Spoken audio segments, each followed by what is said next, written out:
Manusia hanya terbagi kepada dua golongan. Yang pertama, yang Allah sebutkan dengan ashabul yamin, dan mereka adalah orang-orang yang beriman dan beramal solih, dan di akhirat kelak Allah akan membalas dengan surga.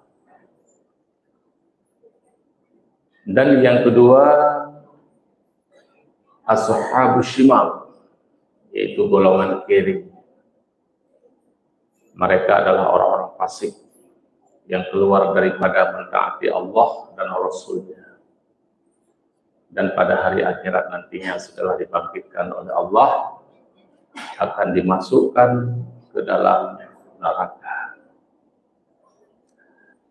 Salah satu di antara ayat yang menunjukkan hal tersebut yaitu di dalam surat As-Sajdah ayat 18 dan seterusnya yang barusan saya bacakan, di mana Allah Subhanahu wa taala memunculkan sebuah pertanyaan tentang perbedaan dua golongan tersebut. Afaman kana mu'minan kaman kana fasiqan. Apakah sama orang-orang yang beriman dengan mereka-mereka yang tidak beriman? Artinya orang-orang fasik. Allah Subhanahu wa taala sendiri menjawab, la yastawi. Mereka tidak sama. Walaupun min haitsu huwa fisik sama. Jadi penghuni surga mereka diberikan oleh Allah Subhanahu wa taala alat yang ada pada fisiknya untuk bisa menangkap dan untuk bisa mendengar dan merasakan, artinya panca inderanya, baik itu pandangan, mata, telinga, dan juga kalbu. Penghuni neraka juga diberikan anggota yang sama. Itu tidak beda. Jadi yang membedakan dua golongan ini, ashabul yamin dan ashabus shimal, ada pada pekerjaan dan perbuatannya. Ini yang membedakan. Sehingga Allah sendiri menjelaskan, ammal ladzina amanu wa amilus shalihah. Adapun orang-orang yang beriman dan mengerjakan amal salih, falahum jannatul ma'wa. Dan bagi mereka Allah berikan surga sebagai tempat kediamannya di akhirat kelak. Ini khusus bagi mereka yang beriman dan beramal. Dan amalannya tentu yang diterima oleh Allah Subhanahu wa taala, karena tidak sedikit orang yang beramal yang menurut dia amalannya itu sudah sahih ataupun sudah diterima, yakin dia. Tetapi pada hakikatnya ternyata di akhirat setelah dihisab banyak sekali orang-orang yang amalannya ditolak oleh Allah Subhanahu wa taala. Itu tentunya ada faktor-faktor dan penyebab-penyebab kenapa Allah tidak menerima amalan-amalan mereka tersebut.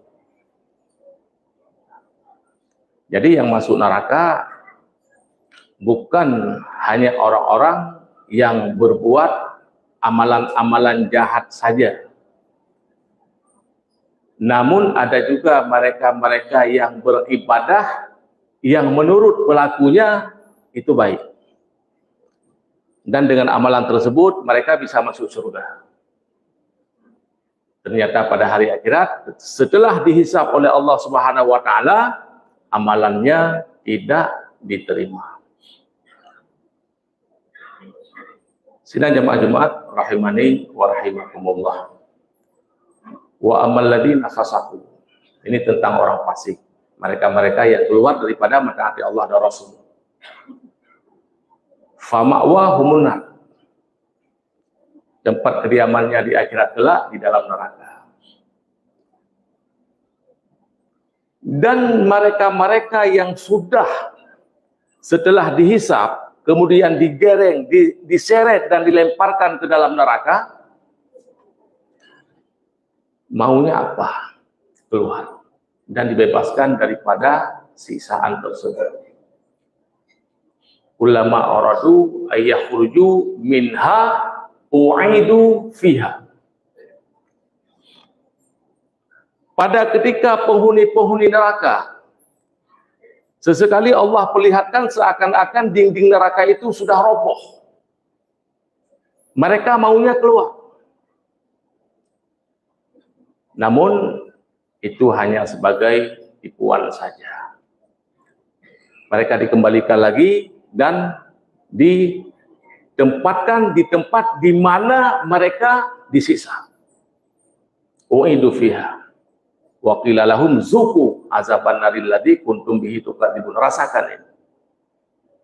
Dan tidak ada satupun penghuni-penghuni neraka ataupun ashabus shimal yang bisa keluar, enggak ada. Dan ini Allah sebutkan juga di dalam surat Al-Maidah ayat 37. Yuriduna ayyakhruju minan nar wa ma hum bi kharijina minha wa lahum azabun muqim. Ini orang-orang fasik, orang-orang yang tidak taat kepada Allah, atau dia taat tapi tidak sesuai dengan apa yang dicontohkan oleh Rasulullah Sallallahu Alaihi Wasallam. Dia taat, tetapi sumbernya bukan Al-Quran dan Sunnah.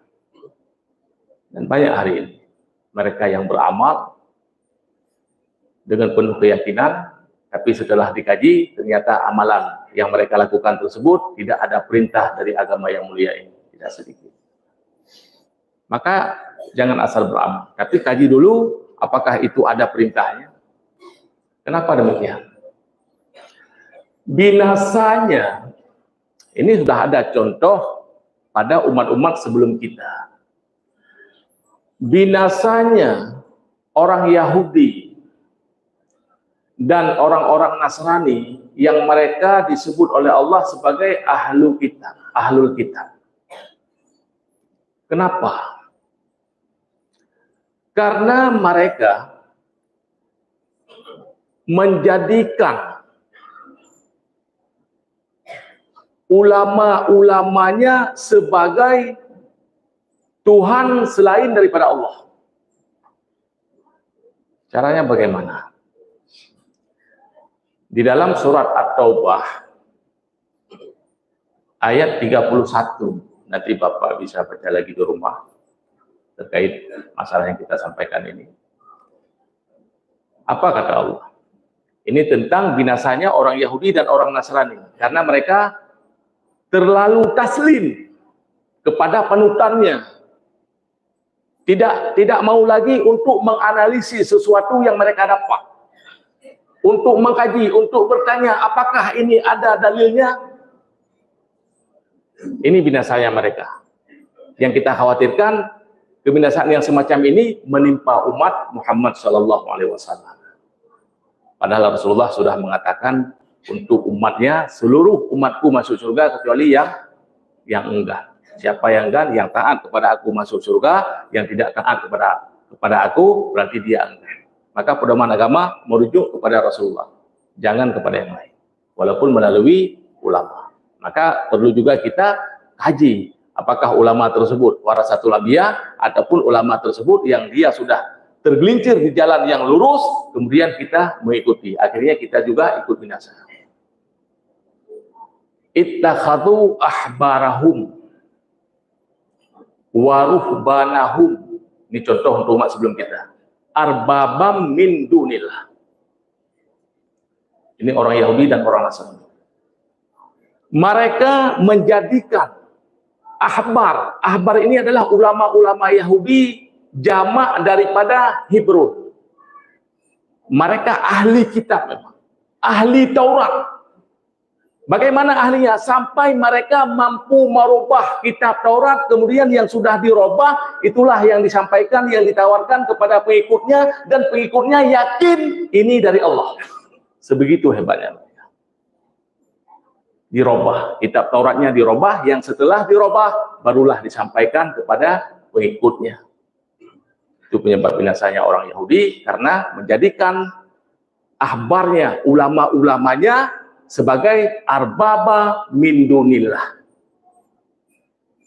Begitu juga orang Nasara. Ittakhadu ahbar wa ruhban, ruhban rahib. Ruhban jamak daripada rahib, pendeta kalau sekarang. Mereka merubah Injil. Setelah Injil dirubah, barulah disampaikan kepada pengikut-pengikutnya. Inilah yang disampaikan oleh Allah kepada Isa alaihissalam. Padahal Injilnya sudah dirubah, Tauratnya sudah dirubah. Karena Allah Subhanahu wa taala tidak menjamin keabsahan dua kitab ini sampai akhir zaman. Beda dengan Al-Qur'an yang ada di tangan kita hari ini, Allah menjaga sampai kiamat terjadi. Ini beda. Maka apabila ada di umat Muhammad SAW pada hari ini mengikuti panutannya, katakanlah seorang syekh atau ulama atau ustadz atau tungku atau siapa saja, tanpa lagi bertanya, ustadz, syekh, tengku, abu, apakah ini ada dalil, ada diperintah oleh Rasulullah, ada dilakukan oleh Rasulullah? Kalau enggak, pasti orang yang semacam ini dia akan jatuh dalam kebinasaan. Contoh sudah ada. Karena banyak hari ini kita dengar di masyarakat, kita ikut saja ulama. Kalau salah dia yang nanggung, enggak? Kalau salah dia yang nanggung, enggak? Ini jawabannya di dalam surat Al-Baqarah ayat 166 sampai 167. Ini bukti bahwa mereka tidak bertanggung jawab atas ketergelincirannya, kemudian pengikutnya juga ikut tergelincir. Apakah ulama tersebut di hadapan Allah dia akan bertanggung jawab, kita dianggap sebagai korban? Enggak. Kita orang yang mengorbankan diri karena tidak memahami dan belajar agama secara benar. Ini penyebabnya. Banyak orang yang merasa dirinya korban, padahal bukan. Dia mengorbankan diri. Tidak ada istilah korban di akhirat kelak, enggak ada. Dan Allah pun enggak terima. Kami korban ya Allah, enggak. Ittabara alladziina tubi'u minal ladziina taba'u wa ra'aul adzab wa taqatta'at bihimul asbab. Ini bukti ataupun dalilnya. Wa qala alladziina taba'u. Nah, ini penyesalan. Penyesalan orang yang mengikuti. Lau anna lana karratam fanatabarra'a minhum kama tabarra'u minna. Kadzalika yurihimullahu a'malahum hasaratin alaihim wa ma hum bi kharijina minan. Ini jelas sekali Allah sebutkan dan berlaku untuk semua. Jangan nanti kemudian itu untuk orang kafir, enggak. Untuk semua, karena di sini Allah sebutkan pada ketika orang yang diikuti berlepas diri daripada orang yang mengikuti. Orang yang diikuti tentunya dia panutan. Ada orang yang mengikuti ini bukan satu dua orang, mungkin jumlahnya banyak sekali, ada jamaahnya. Dan orang yang diikuti tersebut panutannya berlepas diri, nggak mau bertanggung jawab nanti di hadapan Allah. Dan tidak ada lagi hubungan antara anak dengan orang tua, hubungan kekerabatan sudah diputuskan oleh Allah. Nggak ada istilah anak orang tua, nggak ada lagi, sudah wataqatta'at bihimul asbab. Hubungan-hubungan seperti itu sudah dipotong semua. Kemudian pada hari itu, yang mereka sama-sama sudah berada di dalam neraka, apa kata mereka? Yang merasa dirinya korban. Karena tidak mau belajar agama secara benar, sewaktu masih di dunia. Wa qala alladziina taba'u. Berkatalah mereka-mereka yang mengikuti, yang merasa dirinya korban. Lau anna lana, seandainya Allah memberikan kepada kami karrah, kembali lagi ke dunia sekali lagi. diberi kesempatan yang kedua untuk hidup lagi di dunia sebagaimana hidup di kali yang pertama. Ini permintaan. Lau analana karata fana tabarra'a minhum kama tabarra'u minna. Kami akan berlepas diri ya Allah daripada mereka sebagaimana hari ini mereka berlepas diri daripada kami untuk bertanggung jawab terhadap amalan-amalan yang kami lakukan. Ternyata pada hari ini kami sudah tahu salah.